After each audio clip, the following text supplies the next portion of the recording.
So I think at this point now I'd actually try and follow the shriek, but I think I might have gone the wrong way.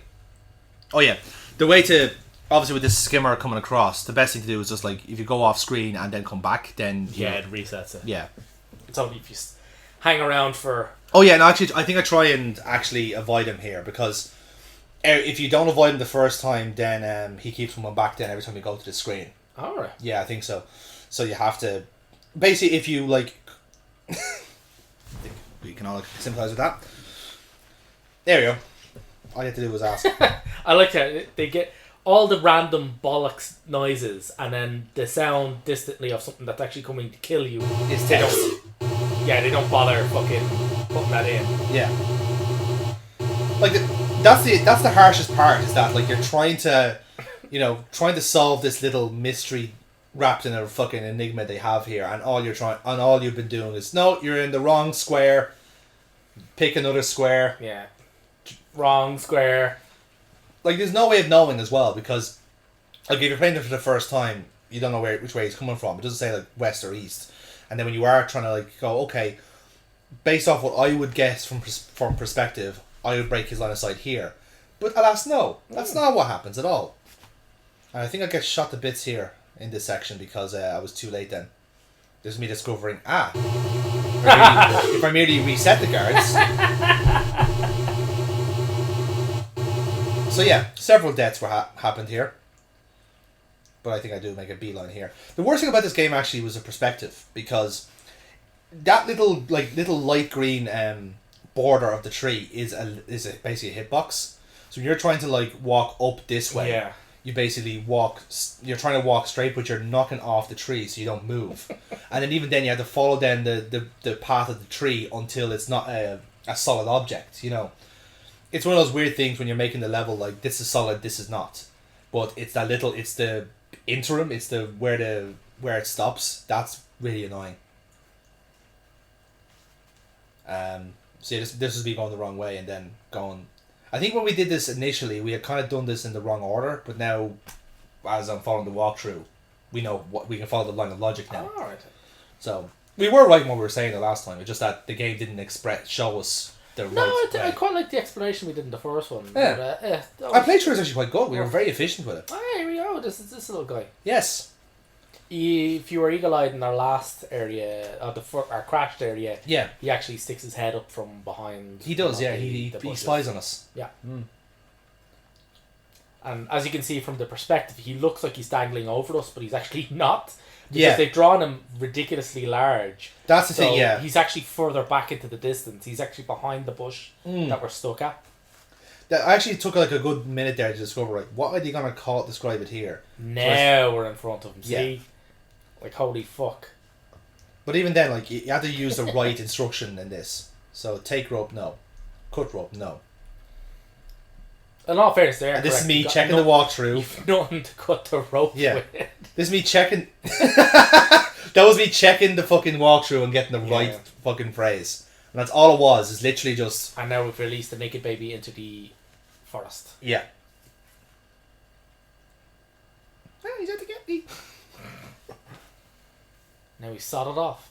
He most certainly has. You can't even follow him because he's too small. He just dives under the fucking... Oh yeah, the tiny hole. Foliage. The tiny hole in the foliage.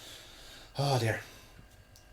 Maybe it's because we're like doing post commentary on this, but this does not feel nowhere near half as bad as some of the other Sierra games. Even when I was playing them, I was anticipating the deaths better. I was actually being able to outfox Sierra a little bit. I think there might be like one or two moments later on where I led, oh, you fucking cunts. Yeah.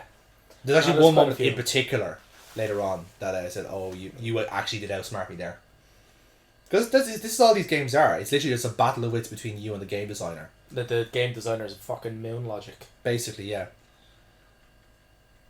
Ah, look at that choppy recording. Yeah, he wasn't just doing the Bartman there. It was choppy. Yes. Now, do we... yes, I do this. So... The plateau near the back. Yes. With some weird machine. I don't know why I'm trying to remember this. I did this yesterday, so why am I pretending? There we go. Oh no! Death. Oh my god! Death happening? Hello? You're paralyzed from top to toe, Neil. Mm-hmm. So we had thought we were dead here. Yeah. So I just entertained myself here for a couple of minutes. This is not a death, by the way. Yeah. This is showing you the solution to a puzzle later on. Showing you what these things do. Yeah. So I just amused myself here with Pokemon terminology for a while. Spelled critical wrong, but fuck it. He did a moment deal, I'm sure you understand. Mm-hmm, mm-hmm. So this is actually a gameplay mechanic that they built in. Like, we must have the player lie down on the ground for a full minute. Yeah. Or two, actually. Actually, it goes on for quite a while. I think it's about a full minute. I don't know if it was like, because I was like rapping on the arrow buttons at the same time. Yeah.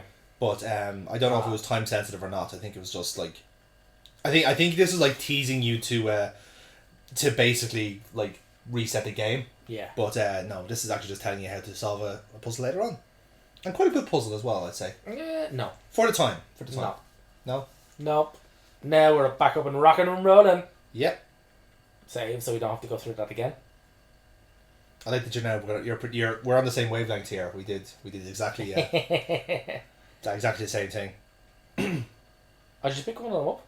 I did, yes. Oh, nice. Oh no, don't worry, Neil. I got this. This is a full, complete walkthrough. Practically, I did everything right. I even got all the deaths that need be. And now the fun part.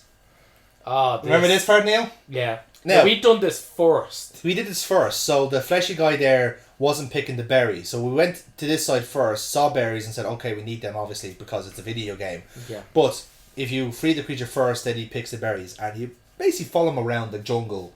Yeah, he's kind of like a mini guide. Yeah, exactly. Yeah, but that's only if you are lucky enough to actually free him first. Yeah, exactly. Or if you don't, which is what we did in our initial one, we literally did everything bar freeing him. Yes, and actually we did actually do everything bar freeing him. Yeah, he was the last thing. Yeah. So we had no idea what we were doing. And then it was only by virtue of the fact I was looking at the walkthrough. Ah, at the time. there you go. I remember that was bullshit because it's the turn, it's the kink of the. Yeah. The hitbox for the corner is like miles out from it. Yeah, it's way out. That's why they have such a pronounced bend, like a turn. So you have to walk into it and then out. Let me just say that happens a lot more frequently than you think in this recording. Well, apparently we gave gastric distress to the root monsters. That doesn't really help at all. Like, okay, granted you gave him diarrhea, but you still died. You know. Way to go, Wingnut. Way to go, Wingnut. Like, we must have saved like at least 20 times doing like this. What kind of insult is that as well, by the way? Wingnut. It was like, oh wow, you really got me there. That was me like crazy. Like, you didn't get me. You just badly programmed the fucking corn. Yeah, exactly. Like this is your fault. It's so bad. Yeah.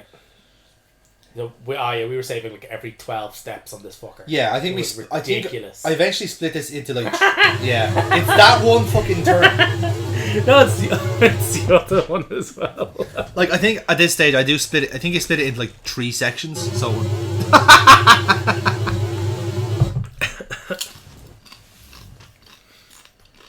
this was really bad.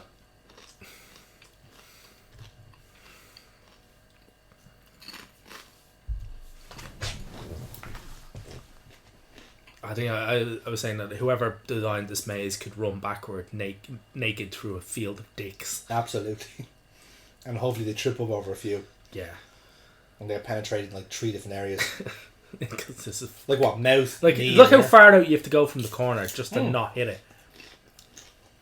Yeah, get used to that save button, baby. Oh, fucking skillage. I was tempted to write skillage there, but I was just I was in the prize nail. You can't afford it. Because of course, I'm sure you might figure out as well, regular viewers of this series, that we experienced this maze not just once, but twice. You have to walk back through this maze. Yes, you have to go back all the way through it. Because you can't use the little exit that the little bollocks used in the top left. Yep, because he's really small. Because he's really ickle. Oh, terrible. This is probably the worst part of the game, actually, overall. Oh yeah, this is definitely the worst part. I mean, when it ended, actually, the underwater section. Oh yes, that was pretty fucking awful. We're getting to that very soon. Thankfully, I actually kind of looked out. I'm actually amazed that now, like the game had an automatic duck function on that and didn't actually tell you to crouch. I didn't demand. I was slightly expecting it at the time. To tell you to crouch down because it's fucking awful. Oh dear, terrible. And I just gave out here. It's just like so you just didn't program it. Yeah, you didn't bother. And that was actually the kind of the whole crux of this session was that they just like there was a certain section just like no, there's nothing here. Didn't do it. Lazy. Like I wouldn't even mind, but it's very well established that the berries smell really badly. Yeah. So they could have just said, "I'm not eating something that smells that bad," and we'd have just went, "Oh, all right then, yeah." Yeah, it's a plot I reason. wouldn't have argued with that. No, we just said you'd have to do this in this game. It's just, that is not necessary for this game. What? Well, what am I meant to do with that? I can't do anything with that. I wonder if it's just a general like statement for like if you try and eat anything. Maybe if you like try and eat fish, it's like that's not necessary. What are you doing? I live here. I get really cocky here. I try and do this all in one go. Can you guess where I fuck up? Oh yeah. I was actually fucked there. No matter where I moved, so fucking, I was going to die. That's this Maze's version of the fucking Ayrton Senna chicane or something like that. Yeah. Fucking hell, that's a reference. Wow. Fucking proper F1 buffs will get that one. And probably not like it. Shout out to the Imola OGs. Where's my Estoril people at? Estoril peeps at. Yeah, sorry. Yeah, of course. you refer to them as peeps. I know, I'm sorry. But I was confusing them with the Heref gang. That's the thing. That's the thing about this game, right? This maze was so boring to do that we just literally just started talking about anything else. Yeah, what's your favourite old school F1 track, Neil? Oh my god. For fuck's sake. I love the Turkish track myself. I like how is it this one you abandoned this trying to do it all in one go? Yeah. Yeah. Yeah, eventually. After 2 attempts, like life is too short. I think you might think I do start getting conservative around this point, but no, I'm still trying to get glory. Oh my god, look at this. Yes, not even the crappy recording. Yeah, you are forging into this maze just like a British MP at the Brexit. Can the honourable gentleman from the SierraQuest games please stop trying to shit all over the game? The game's shit enough as it is. I think we all agree that Kenneth Williams is a Tory, right? This is ridiculous though, but this is awful.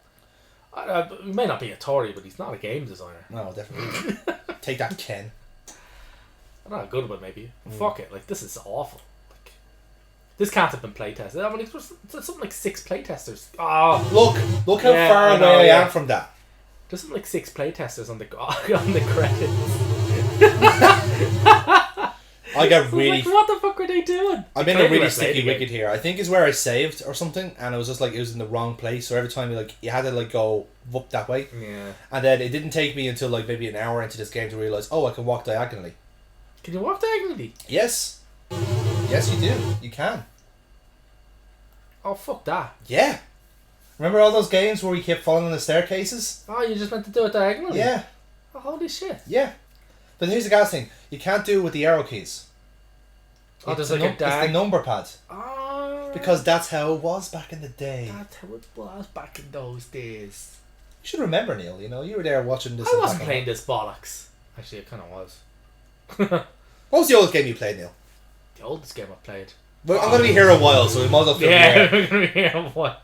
The oldest game I played now is probably like one of the old homebrew Commodore C64 games. Yeah, something like fucking Hover Bobber or something. Yeah, Hover Bobber, yeah. The Dizzy, probably the first few Dizzies. Fantasy World Dizzy, yeah. Fantastic Dizzy with the first one as well, yeah. Oh no, Dizzy Prince of the Oak Folk was the first one. In that game series. That was brilliant. Did I have any of the Dizzies on our top 100? You have 2, I think.